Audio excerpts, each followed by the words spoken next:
You can throw poop in this game!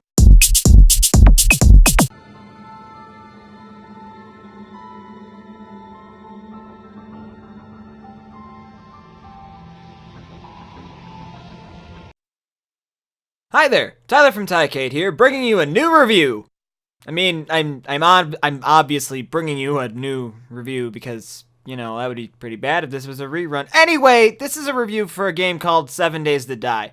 It's a horror survival game released a little while ago on PC and recently for PS4 and Xbox One. It was developed by, is still in development after 14 builds or so, by the group called the Fun Pimps, and published by Telltale Games, the people who brought us great stories like Wolf Among Us and Tales from the Borderlands. Big pedigree difference here, I can already tell. So let's get this show on the road! Here's a quick rundown of what I'll review in this game. There are 5 different criteria I always use to review games, and those are: gameplay. Is it playable? Does it play well? Graphics. Does this game look good? Sound. Does this game sound alright? Does the sound fit or work well in the game? Story. Is the story good? Does the story make sense? And for this game's 5th criteria, I'm choosing game feel. I think for a horror survival game, it should have a good game feel. It should be scary and make me feel like I'm actually surviving in the horrible, horrible wilderness. Each criteria is worth 1 point each, and none of them can go past that 1 point. Starting with the gameplay here, it's Minecraft. That's honestly the best way I can put it. You pick up materials, make the block, set down the block, build the block, start a meaningful relationship with the block, tell it you love it, cradle it, and tell it everything will be alright as the heroin addiction starts to slowly kill the both of you. And make a house. Oh, but the slight difference here is that you have to deal with the terrors of the night! Oh god, alrighty, save me from the spook! Zombie. So you better make sure that you build your house safely, because every 7th day, there's something called a horde night, and my god, is it terrifying to survive alone on a horde night.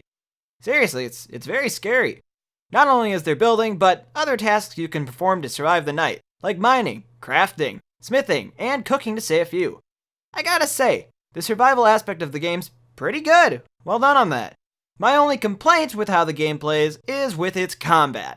If you have a gun, it's fine. Those work pretty well, but it's the melee weapons that need some work. They're all slow, sluggish, and feel weird to use. The swings of the weapons don't really have any weight to them, so you just swing them around by holding the trigger till the zombie dies, but sometimes the weapon doesn't hit even though you're right next to the zombie because the melee weapon's hit detection is really bad. It's all bad! Like I said, the combat's really annoying unless you have a gun of some sort, but besides that, I haven't had too much of a problem with the gameplay. A few bugs here and there, but nothing super game-breaky.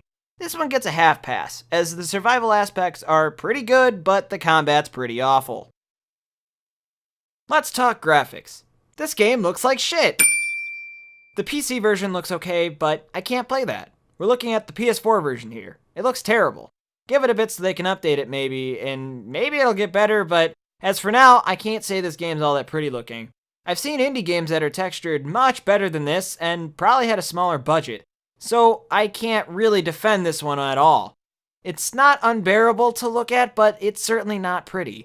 And you can't say that, "Oh, Tyler, it's a post-apocalyptic game. You can't say that it's not pretty. It's not supposed to be." Well, Fallout games look great, and those are post-apocalyptic. And Metro looks alright, and that's post-apocalyptic, right? Right? I'm right. This game looks like shit. At least the game doesn't sound like shit. The game sounds quite good, actually. The daytime ambiance is pretty nicely done. It gives you a nice sense of being safe and in control of your survival situation. But all hell breaks loose when nighttime takes place. The sound design is done in just the right way. Strange sounds can be heard at night. Wild hounds can be heard howling in the distance. The sound of many zombies will become a common thing, but it doesn't make it any less terrifying. Especially if you're playing alone. I'll admit, they did a really good job on this, thus why I'm gonna give it a full pass. What doesn't get a pass is the story. You wanna know why? 'Cause there isn't one. There's no story. None. The only kind of story or lead on a story you get is on the back of the box. Want me to read that to you? No. You go to a game store and read it back yourself. I'm too lazy to read because it's not that good. Don't get this game if you want a big epic story or something. Got it? Because there's none. There's none whatsoever. There's not even an end goal here. Even Minecraft has an end goal, and that's to destroy the Ender Dragon. So it gives you something to work and survive towards. This game has nothing of the sorts. You just survive and play until you get bored and loot everything in the one city the game has to offer, then wait for the next big update for your version of the game to come out. Nobody wants that. No one. Do they? I don't think they do. Here it is, folks, the final criteria. Let's get this over with, yeah? For the final criteria, I said that I'd use game feel, and this game does that pretty well, especially when playing with friends. The game feels great. It's got this great feeling of horror at night and safety at day, and makes you feel really good for surviving a horde night, and sometimes rewards you well after those nights too. But when the rewards are too bare, it leaves you with this feeling of, oh shit, I gotta go hunting! When's the next supply drop? All in all, the game feels great, and it should be commended for that. The only thing that'd make it feel even better is if there was some sort of end goal. I'm really gonna drive that one home because it's really, really needed here. I give it a pass because it does a good job with what it has, and when with friends, teamwork can be make or break, and finding a group that you work well with when slaying zombies is awesome. For the final verdict, I give 7 Days to Die a 2.5 out of 5. It's a fun survival game, but a lot is missing to really drive it home for a success. There's no real story or end to the game, so it makes it hard to continue playing for something as the nights go on. Usually a video game gives you a reason to continue playing.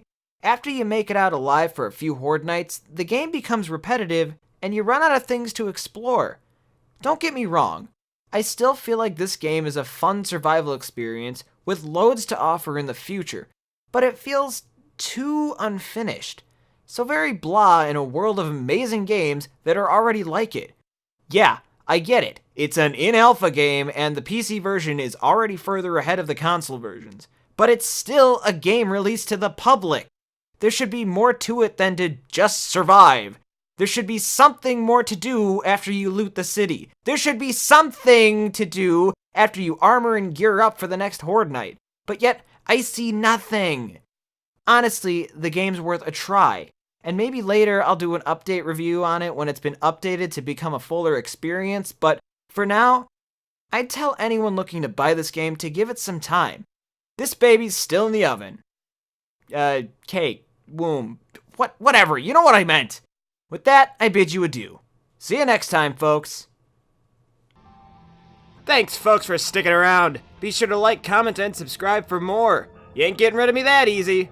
Besides, I've already got my next video in production, so see you next time.